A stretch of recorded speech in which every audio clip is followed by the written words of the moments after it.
What if 6 of the foods sitting in your kitchen right now were quietly stealing years from your life? Not decades from now, but starting today with every single bite. And the doctors who know this best? They won't touch them. I spent weeks looking into what physicians over the age of 70, the ones still sharp, still active, still practicing medicine, actually keep out of their own refrigerators. What I found surprised me. These aren't obscure items. They're foods marketed as healthy, sitting on shelves in every grocery store, eaten by millions of seniors every single morning. Stick with me until the end, because the 6th food might be the one hiding in your fridge right now, disguised as something good for you. Let's start with the first food these doctors refuse to eat: ultra-processed breakfast cereals. You know the ones: bright boxes, cheerful mascots, names with heart or fiber or bran splashed across the front. Here's the problem.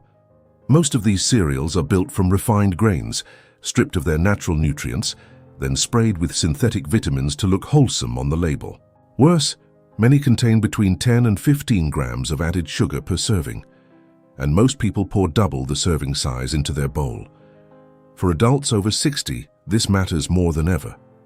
Research from Harvard and other institutions has linked diets high in refined carbohydrates to faster cognitive decline, higher rates of type 2 diabetes, and increased inflammation in the body.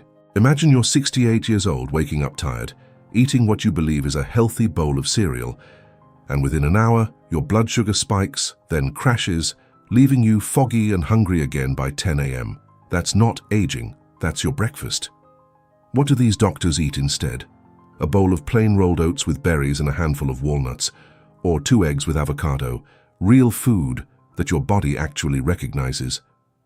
The second food on the refusal list is vegetable oils, also called seed oils. We're talking about soybean oil, corn oil, canola oil, sunflower oil, and safflower oil.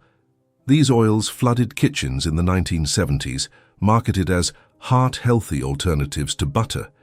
But many researchers now believe that was a serious mistake. Here's the science in plain English. These oils are extremely high in omega-6 fatty acids. Your body needs some omega-6, but the modern diet gives you roughly 20 times more than your body is designed to handle. This imbalance drives chronic, low-grade inflammation, and chronic inflammation is linked to nearly every disease of aging. Heart disease, arthritis, Alzheimer's, even certain cancers. Doctors over 70 have watched this shift happen in real time. Many of them have gone back to what their grandparents used: extra virgin olive oil, real butter from grass-fed cows, and avocado oil for higher heat cooking. Simple, traditional, and far less inflammatory. Now, the third food: deli meats and processed meats. That includes bologna, salami, ham, hot dogs, bacon, and most packaged lunch meats. The issue here is a family of preservatives called nitrates and nitrites.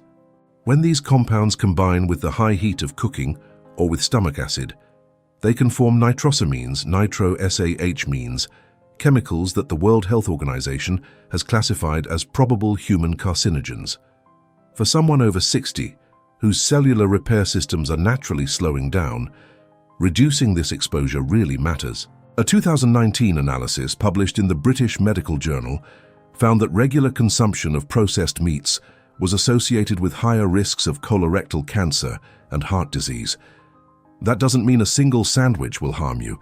It means daily habits, over years, quietly add up.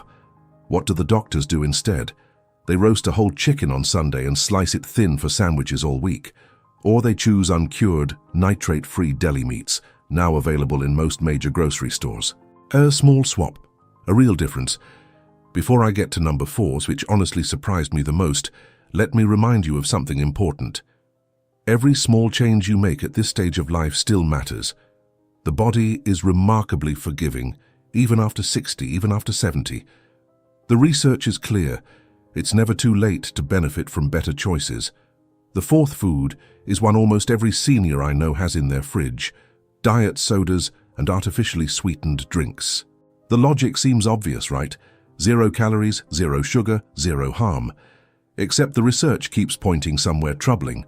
Studies published in journals like Stroke and the Journal of the American Geriatric Society have linked daily diet soda consumption to higher risks of stroke, dementia, and cardiovascular events in older adults. Here's one theory researchers are exploring.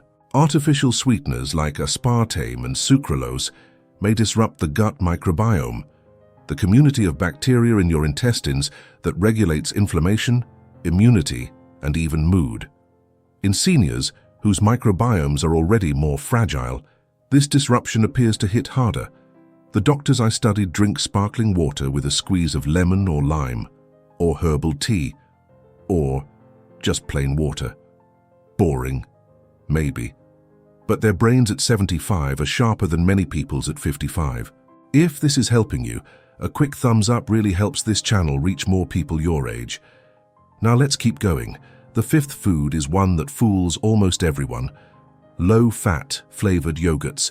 That little plastic cup looks like the picture of health. Fruit on the label, light printed on the lid, calcium and protein front and center. But flip it over. One small 6-ounce container of flavored low-fat yogurt can contain 18 to 25 grams of added sugar, more than a glazed donut. Here's why this matters at your age. When manufacturers remove fat from yogurt, they have to add sugar to make it taste good. And that sugar spikes your blood glucose, strains your pancreas, and feeds inflammation. The very opposite of what yogurt is supposed to do for you. For seniors managing blood sugar, bone health or weight, this is a daily setback disguised as a healthy habit. The doctors, they eat plain, full-fat Greek yogurt. They add fresh berries, maybe a teaspoon of honey. That's it. High protein, natural fat your brain needs, no sugar avalanche. And now the sixth food, the one I warned you about, margarine and butter substitutes. For decades, Americans were told margarine was the heart-healthy choice. We now know the original versions were loaded with trans fats, industrially processed oils so dangerous that the FDA finally banned them. But many modern margarines and buttery spreads still rely heavily on those inflammatory seed oils we talked about earlier, plus emulsifiers, artificial flavors, and yellow dyes to mimic real butter. Your body, especially after 60, thrives on real, recognizable fats. The saturated fat in real butter, consumed in reasonable amounts, provides fat-soluble vitamins A, D, E, and K. These vitamins are essential for bone health, cognitive function, and immune strength. Doctors over 70 almost universally use real butter, preferably from grass-fed cows or extra virgin olive oil. They've made peace with traditional fats, and their health reflects it. Of course, talk to your doctor before making any changes, especially if you take medications for blood pressure, cholesterol, or blood sugar. Your situation is unique, and personalized guidance always comes first. So, let's bring it all together. 3 things to remember. First, ultra-processed foods, no matter how cleverly they're marketed, work against your aging body, not with it. Second, the fats and oils you choose may be the single most important dietary decision you make after 60. And third, real, recognizable, traditional foods are almost always the safer, smarter path. You are not too old to change course, you are not too late. The next meal you eat, and the one after that, still has the power to strengthen your body, sharpen your mind, and add vibrant years to your life. The doctors who live well into their 80s and 90s aren't following a secret. They're just saying no to the foods that don't deserve a place at their table. Subscribe for more videos like this every week, and let me know in the comments which tip you're going to try first. I read every one, and I'm rooting for you.